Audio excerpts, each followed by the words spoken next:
Speed क्या होती है? कटिंग स्पीड वो होती है कि जब जाब सिलेंड्रिकली जाब जो होते घूमते हैं और टूल उसकी कटिंग करता है। तो कहने का अर्थ है कि घूमते हुए जाब से टूल द्वारा 1 मिनट में जितनी कटिंग होती है, यदि उस चिप्स को लंबाई में नापा जाए तो वह उसकी कटिंग स्पीड कहलाती है। आइए चित्र के माध्यम से बताते हैं और रियल में हम बताते हैं।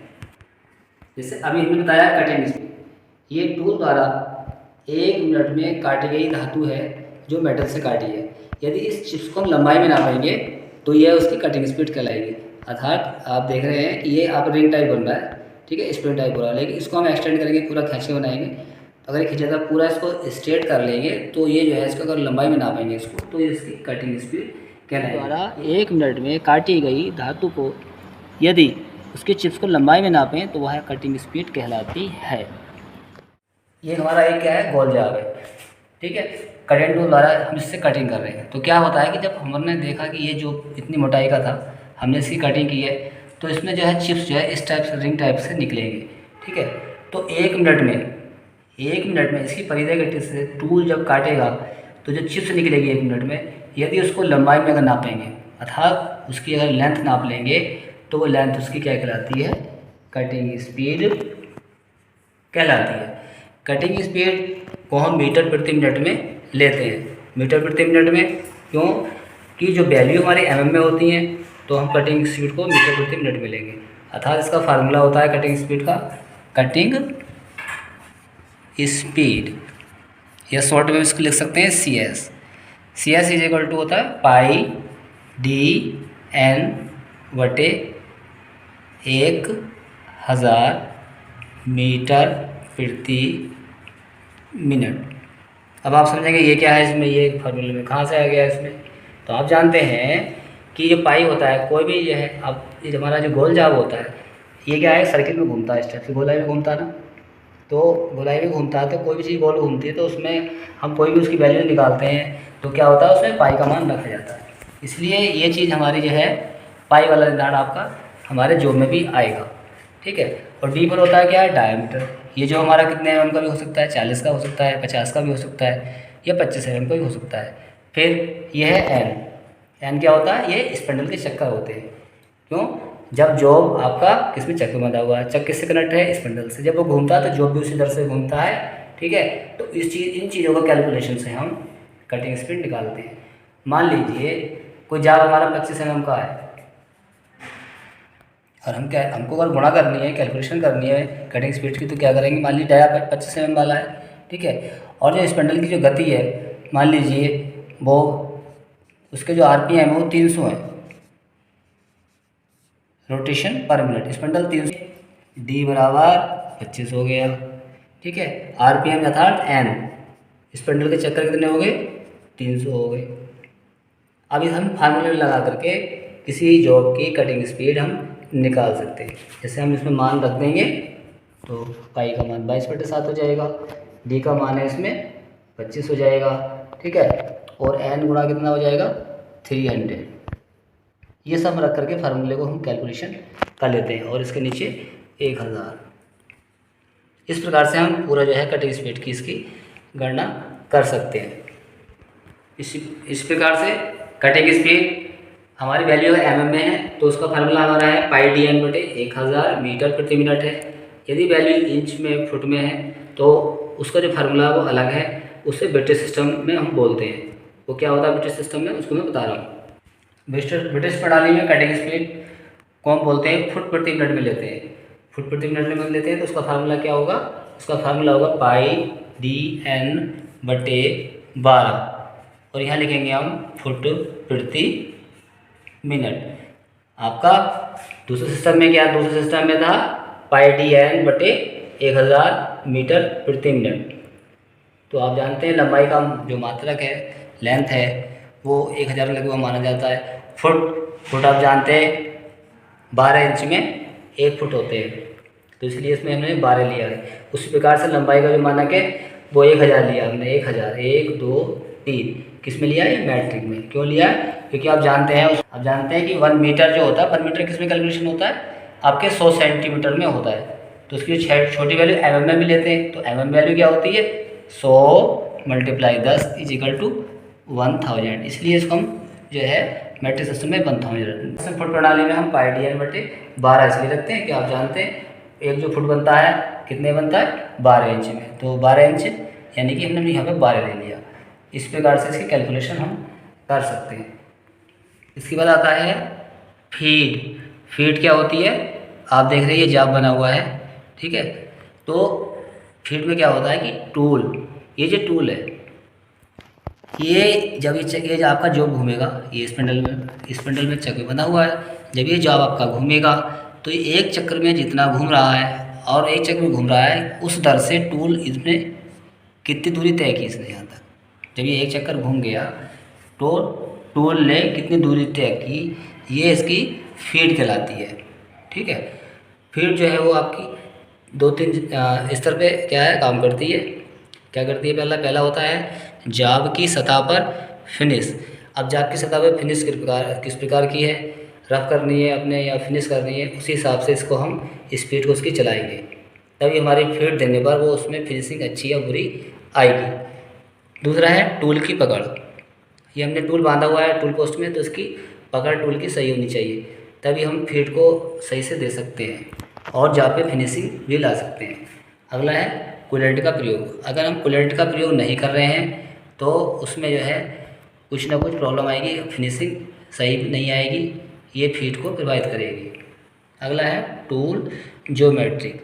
टूल ज्योमेट्रिक में क्या होता है कि टूल को हम क्या करते हैं, जब फेस करते हैं किसी जॉब पे फेस करते हैं तो टूल को हम क्या है इसका टूल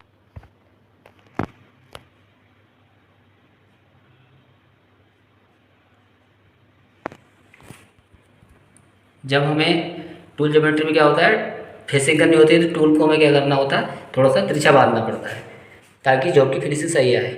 और जब किसी जॉब की टर्निंग करनी होती है तो इसी टूल को हमें एकदम स्ट्रेट यानी सीधा बांधना पड़ता है।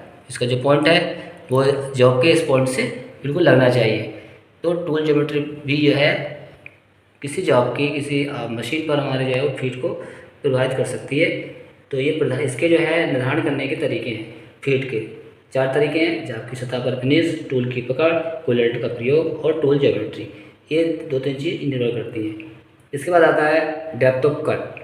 डेप्थ ऑफ कट में क्या होता है कि जब ये टूल आपका रन कर रहा है, जॉब को बना रहा है, ठीक है, तो यही क्या नाम है इस टूल के अंदर कितना हम उसको धसा कर अंदर बढ़ा रहे हैं, अंदर धसा करके काट रहे हैं, कितना गहराई दे रहे हैं, किस दर से ये काट रहा है, तो इसकी डेप्थ ऑफ कट कहलाती है।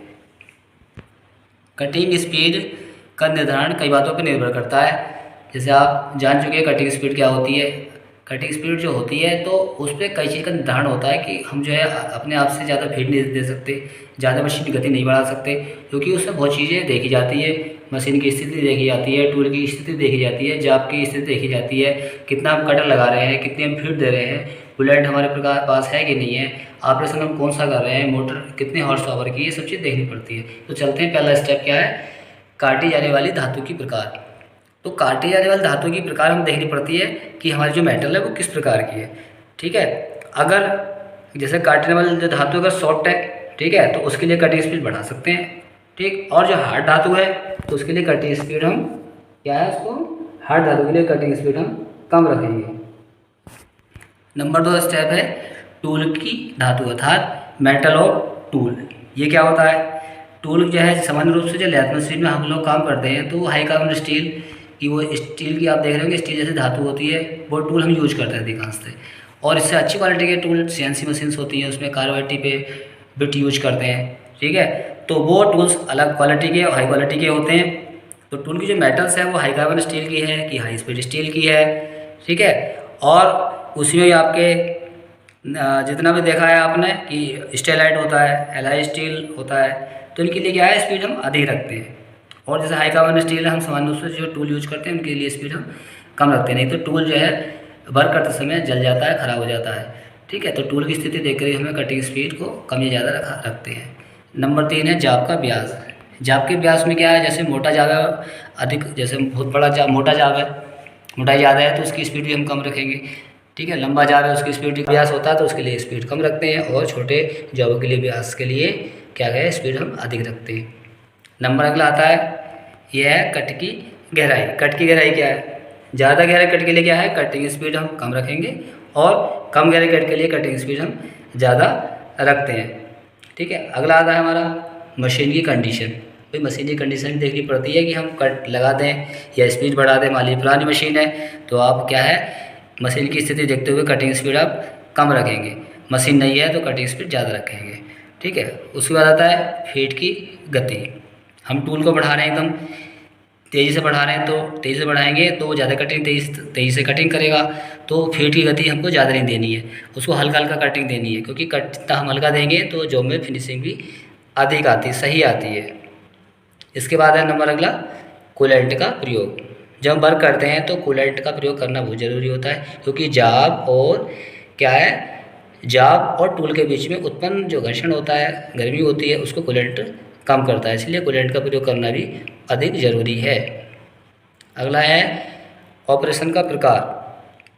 अब लेथ मशीन पे क्या है, बहुत सारे ऑपरेशन है। प्लेन टर्निंग करनी है, स्टेप टर्निंग करनी है, टेपर टर्निंग करनी है, थ्रेडिंग करनी है, रीमिंग है, थ्रेडिंग है, नलिंग करनी है। तो क्या है, कटिंग स्पीड इन चीज़ों पर हम जो है कम रखते हैं।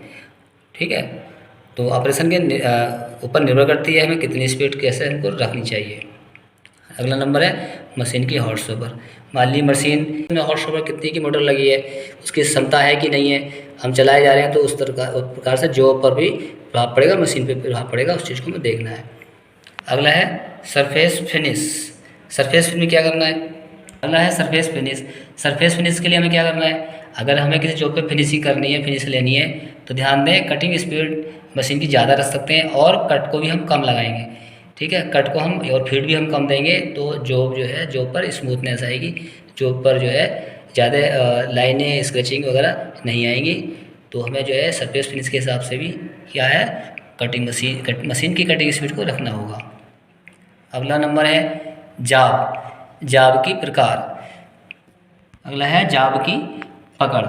अब जाब की पकड़ हम कैसे रखें ये देखना होता है।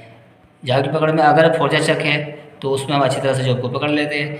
थ्रिया चक पे जॉब को पकड़ लेते हैं। थ्रिया चक में प्रोडक्शन वर्क के लिए ही हम जॉब का इस्तेमाल करते हैं। अगर फोर्जा चक में जो बंधा होता है तो वो अधिक मजबूती से बंधा होता है, क्योंकि हम जानते हैं कि फोर्जा चक जो होता है वो स्वतंत्र चक होता है और थ्रिया सेफ्ट वाला होता है, वो तुरंत पकड़ लेता है, तो उसकी पकड़ कम होती है। तो जॉब की पकड़ के हिसाब से भी हमें कटिंग स्पीड रखनी पड़ती है। कटाई, फिर है कटाई की मात्रा। अब हम जॉब पर कितना मेटल काटना, उसके ऊपर भी हम देखते हैं हमें कितना जॉब को मेटल को काटना होगा। ठीक है, तो क्या करते हैं हम कटिंग स्पीड उसकी कम रखेंगे। जॉब की जो है, जॉब को जब काटना है तो कटिंग स्पीड आप कम रखिए और फीड को हम ज़्यादा रख सकते हैं। आप फीड को ज़्यादा रख सकते हैं और कटिंग जो है निर्धारण को लेकर रखते हैं। एक चीज़ को निर्धारित करते हैं कि ये पोजीशन होने पर हमारा मशीन भी ठीक रहेगी, जॉब भी सही रहेगा, टूल